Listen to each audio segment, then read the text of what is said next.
मी कृपा सबका news uncut मध्ये आपलं स्वागत। पाहूया टॉप 15 घडामोडी।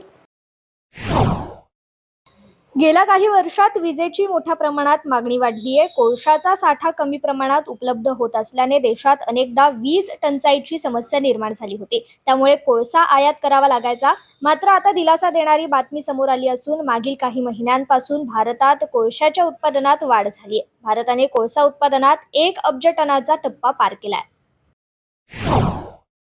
यंदा होळीचा उत्सव देशभरात जोरदार साजरा केला गेला। या उत्सवात यंदा विक्रीचे सर्व विक्रम मोडले गेले, परंतु त्याच वेळी भारताकडून चीनला झटकाही दिला गेला।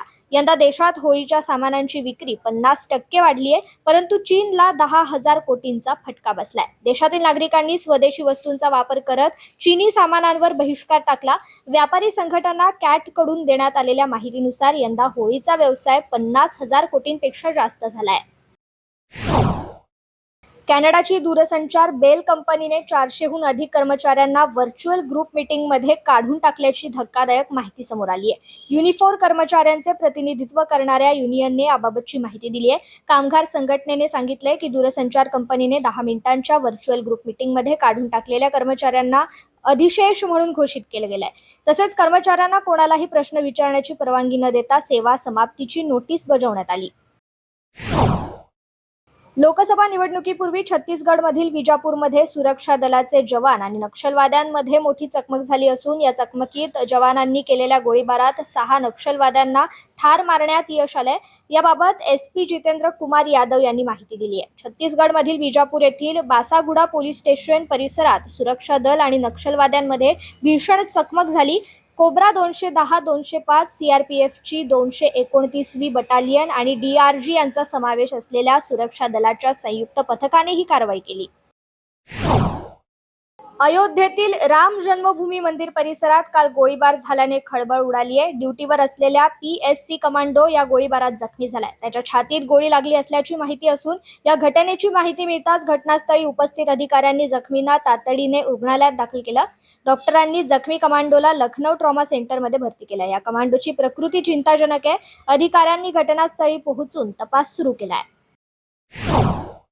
बिहारच्या पाटणा येथून मुंबईच्या दिशेने येणाऱ्या लोकमान्य टिळक होळी स्पेशल एक्सप्रेसच्या एसी डब्याला काल रात्रीच्या वेळी अचानक भीषण आग लागली।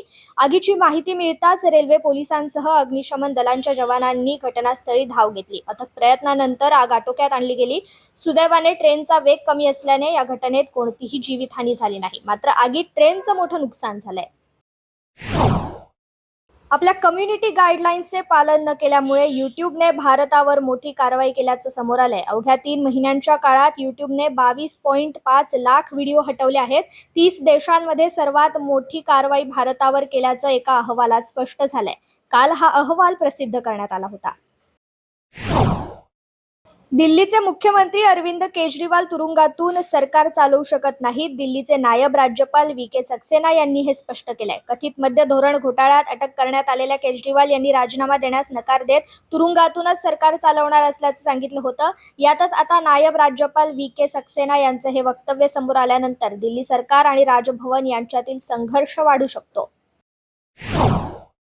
सौदी अरेबिया अधिकृतपणे मिस युनिव्हर्स स्पर्धेत सहभागी होत आहे। असे करणारा तो पहिला इस्लामिक देश ठरलाय। 27 वर्षीय सुंदर मॉडेल रुमी अलकाहातनी देशाचे प्रतिनिधित्व करतेय।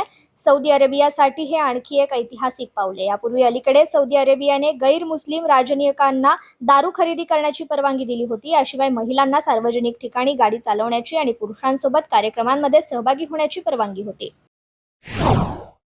जपान देशाने एक मोठा निर्णय घेतलाय। जपानने आपल्या शांततेत सिद्धांताला मूठ माती देऊन लढाऊ विमान विकण्याचा निर्णय घेतलाय। जपान आपले लढाऊ जेट विमान ब्रिटन आणि इटली यांच्यासोबत अन्य देशांत विकसित करत आहे।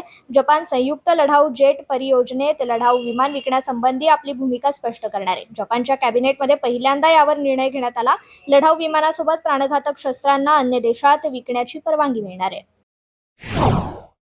अमेरिकेत फ्लोरिडा येथे राहणारी कॅसी ॲरोन आणि लॉरेन या 2 मैत्रिणी त्यांच्या अनोख्या कामामुळे चर्चेत आल्यात। खरं तर दोन्ही मैत्रिणी खेळण्यातील कारमधून जगातील सर्वात लांब प्रवास करण्यासाठी निघाल्यात। त्यांचा हा अनोखा प्रवास 804 किलोमीटरचा असेल। ॲरोन आणि लॉरेन यांनी मार्च फ्रेंडशिप फाउंटन फ्लोरिडा येथून प्रवास सुरू केला असून साऊथ पॉइंट बॉय येथे तो संपेल। हा प्रवास पूर्ण करण्यासाठी त्यांना सुमारे 2 महिने लागणार आहेत. त्यांचा हा प्रवास यशस्वी झाला तर खेळण्यातील कारमधून एवढा लांबचा प्रवास करणाऱ्या त्या पहिल्या व्यक्ती ठरणार आहेत. अर्जेंटिनाचे राष्ट्राध्यक्ष झेवियर माइली यांनी येत्या काही महिन्यात 70,000 सरकारी कर्मचाऱ्यांना कामावरून काढून टाकण्याची योजना जाहीर केली आहे. 26 मार्च रोजी झालेल्या एका कार्यक्रमात बोलताना झेवियर माइली यांनी सार्वजनिक कामे थांबवण्याचा, निधी कमी करण्याचा आणि अनेक सामाजिक कल्याण कार्यक्रम थांबवण्याचा त्यांचा निर्णय सांगितलाय. फिजीची राजधानी सुवा आज सकाळी जोरदार भूकंपाने हादरली. राष्ट्रीय भूकंप विज्ञान केंद्रानुसार सकाळी 6:58 भूकंपाचे धक्के जाणवले. त्याची तीव्रता रिश्टर स्केलवर 6.4 मोजली गेली. भूकंपाच्या जोरदार धक्क्यामुळे लोकांमध्ये भीतीचं वातावरण आहे. भूकंपामुळे नुकसान झाल्याची माहिती अद्याप मिळाली नाहीये. पाकिस्तानमध्ये सलग दुसऱ्या दिवशी मोठा दहशतवादी हल्ला झालाय. खैबर पख्तूनख्वा येथे आत्मघातकी हल्ल्यात 5 चीनी नागरिकांसह 6 जणांना आपला जीव गमवावा लागलाय. हल्लेखोराने त्यांच्या ताफ्याला लक्ष्य केल्याचं सांगण्यात आलं. उत्तर पश्चिम पाकिस्तानमधील खैबर पख्तूनख्वामधील शांगला येथे ही घटना घडली. या हल्ल्यात इतर अनेक जण जखमी झाल्याचंही सांगण्यात येत आहे. साऊथ इंडस्ट्रीतून एक दुःखद बातमी समोर आली आहे. दक्षिणेतील लोकप्रिय कॉमेडी अभिनेता शेषू यांचं निधन झाल्याचं वृत्त मिळत आहे. चेन्नईतील एका खासगी रुग्णालयात अभिनेत्याने अखेरचा श्वास घेतला. वयाच्या 60व्या वर्षी या अभिनेत्याच्या आकस्मिक निधनाच्या बातमीने संपूर्ण साऊथ इंडस्ट्रीवर शोककळा पसरली आहे. शेषू यांची प्रकृती अनेक दिवसांपासून खालावली होती आणि त्यांच्यावर चेन्नईतील एका खासगी रुग्णालयात उपचार सुरू होते. टॉप 15 मध्ये आज इथेच थांबूयात. पाहत रहा न्यूज अनकट. धन्यवाद.